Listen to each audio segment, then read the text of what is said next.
মানে অল্প সময় পড়াশোনাতে যেটুকুই পড়ছি সেটুকু যেন ভালো মতো হয়। এমন না যে আমি পড়াশোনাটা করিনি, ক্লাসে আমি প্রত্যেকটা ক্লাসে কম বেশি মানে মাত্র কয়েকটা ব্যতীত আমি বলা যায় সম্পূর্ণ টাইমই ক্লাসে খুবই মনোযোগী স্টুডেন্ট হিসেবেই ছিলাম। ক্লাসে প্রতিদিন যাই।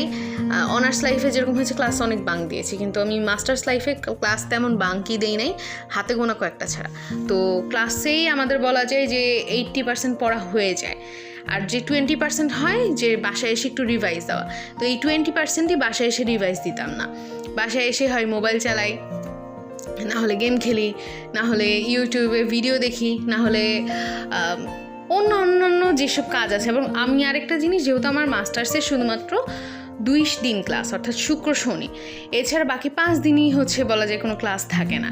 তো বিভিন্ন সময় বিভিন্ন প্রোগ্রামে যাই। যেমন আমার এই দীর্ঘদিন ভিডিও আপলোড না দেওয়ারও একটা কারণ হচ্ছে বিভিন্ন